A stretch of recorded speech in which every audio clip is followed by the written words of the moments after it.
PNC, America's Black News Channel. Watch us on all major cable providers and major streaming platforms. Finally, news that speaks to us. We're just days away from the beginning of Senate confirmation hearings for Biden's historic Supreme Court pick, Judge Ketanji Brown Jackson. First, let's be clear. Judge Jackson is more than qualified, and she is very likely to be confirmed. And adding diversity to the court in general and adding a black woman in particular is a good thing. And there is no doubt in my mind that some of the attacks she will face will, at best, be a little bit racist and have racist undertones, and at worst will be overtly racist. In fact, Republicans have already signaled their attacks on Jackson will be rooted in race. Senator John Cornyn, for example, blatantly asked Jackson during her confirmation to the appeals court whether her race influenced her judicial decisions. Imagine asking a white federal judge that. But with all that said, we still owe it to ourselves to fully examine the record of our presumptive next justice. And in that examination, there is an area of Judge Jackson's record that does involve race, and it's incumbent upon us to address it. When it comes to cases of racial discrimination, Jackson has a history of ruling against black plaintiffs. Reuters reviewed 25 of Jackson's most substantive rulings on racial discrimination while she was a district court judge. Judge Jackson ruled in favor of the plaintiff only 3 times. In 22 of those cases, the plaintiffs were black. Jackson ruled against 19 of the black plaintiffs. But does that, what does that mean? Is that a worrisome record or just par for the course for these kinds of cases? Well, in one case in 2017, 2 black employees of the defense contractor Lockheed Martin alleged racial discrimination in the company's performance review system. The employees asked Jackson to certify a class action lawsuit that would have implicated 5,500 black employees at Lockheed and a $22 million settlement the 2 plaintiffs had reached with the company. Jackson declined both, ruling that the plaintiffs failed to explain how the company discriminated against the entire class. Jackson's decision was criticized by the first black federal judge of Alabama, U.W. Clemon, who served as legal counsel for the firm on the losing side of the case.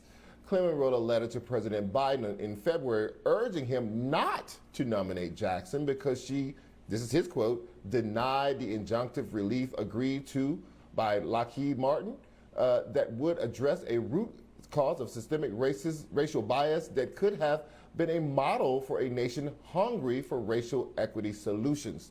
Joining me now to discuss, Elie Mystal, justice correspondent for The Nation. So, Elie, digging into this Lockheed Martin case a little bit further, Jackson also noted in her ruling that it was unclear if $22 million for the company was adequate if the other 5,000 employees shared different instances of racial discrimination.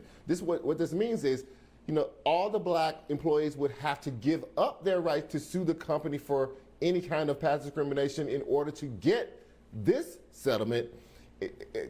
What she said in quotes was, this settlement agreement effectively allows Lockheed Martin to inoculate itself against any and all race discrimination for a price that is hardly adequate. So in that part of the decision, it sounds like she's advocating for the rest of the employees to have the option to sue later, and that's why she did not approve the class action suit. How do you read this particular case?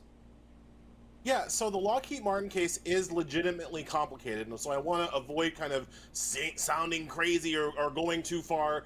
That reasonable people can disagree either way. I think Judge Jackson made the right decision in that case, and I think that for 2 reasons. One, she's fundamentally applying a precedent sent down to her from the Supreme Court in a recent case at that time involving Walmart. Now, the precedent is controversial. It was a close call. It was like 6-3. It was an Antonin Scalia opinion, so it's not like I particularly agree with the precedent, but as a lower court judge, her function is to apply the precedents as set down by the Supreme Court, right? We don't want judges who are doing basically what the Fifth Circuit does out in Texas and just ignores the law whenever it has a chance to menace women and their constitutional rights, right? So in one sense, Judge Jackson was applying, I think, correctly Supreme Court precedent that I don't agree with and that I don't imagine she agrees with, but that's still what her job was, right?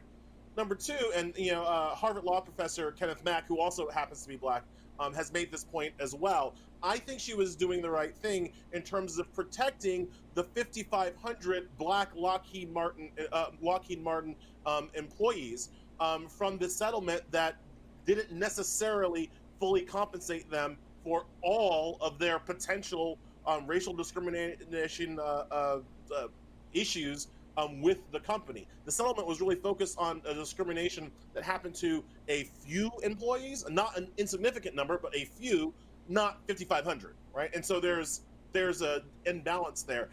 And in terms of the judge who's objecting about this case, again, I don't hold that. Right. I'm not surprised, but when you're the lead litigator in a class action that's about to win $22 million, and then somebody takes that money away from you, I can understand how you probably don't agree with that person, right? If it was my class action and I was right there and I had the $22 million settlement in front of me and some judge came in and said like, no, we're not going to certify your class, I'd be pretty angry too.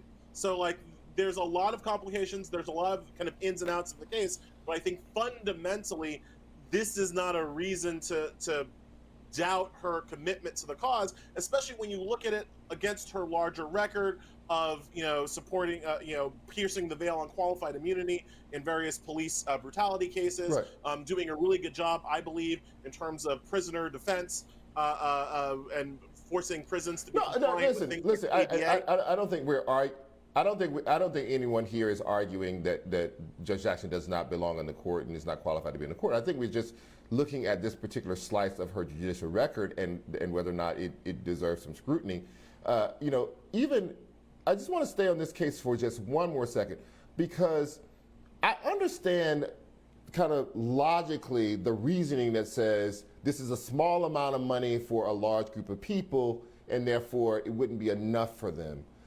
But no one got the money, right? So when she denied, when she dealt with this case, no one got any slice of that money, including the original plaintiffs in that case.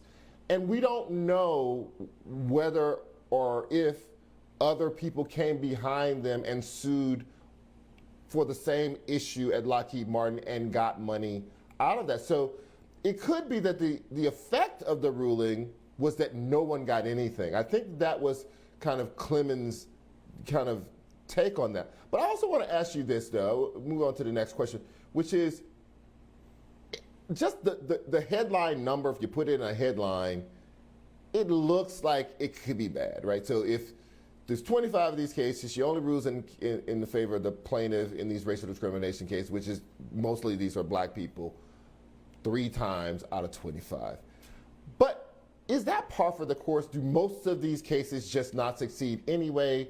Is the success rate already low and therefore the cases that get through her court being low is not remarkable? Or is it remarkable?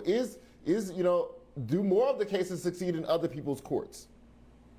Yeah, no, I think she's par for the course. I think 3 out of 22, 3 out of 25 is really not that bad when it comes to these cases, which are notoriously hard to make. But I want to link these two questions up. So while, yes, with the Lockheed Martin case, yes, Clemens makes the great point, nobody got the money.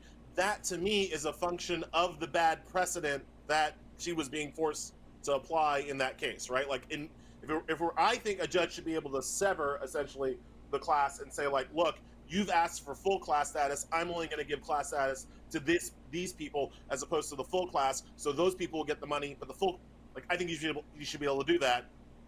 The legal system disagrees with me that judges should have that power, right? So she has to apply that precedent. And then similarly with these employment discrimination cases or hostile work environment cases, they are hard to prove because the laws that we have around them make them hard to prove and make the bar for plaintiffs to be exceptionally high.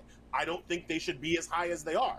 I don't know what she thinks, but it wouldn't surprise me if she didn't think they should be as high as they are. But if you're trying to play straight center mass, I see how you end up with a record of only 3 out of 22 or 25 cases actually goes forward. I tend to think that that is a function of bad laws as opposed to bad judging, as I think that there are a lot of judges where you'd have 0 of those cases. Are there so the bigger question is, are there judges where you'd have, let's say, 10 of those 22 cases go forward? Could you find a judge like that? Yeah, you probably could find a judge like that. Could you find a judge like that that had put themselves in the position to be a Supreme Court nominee? I don't know about that, because a lot of those, if you certify it, you end up getting overturned. That becomes a black mark on your record in different ways. So, it's a little bit of a catch-22. Again, if you put me on a district court, you probably get 10 to 22. You put her, you got 3 of 22. That's kind of within the expected range. Elie Mystal, author of the new book, Allow Me to Retort. Thank you for joining us again tonight. Appreciate it.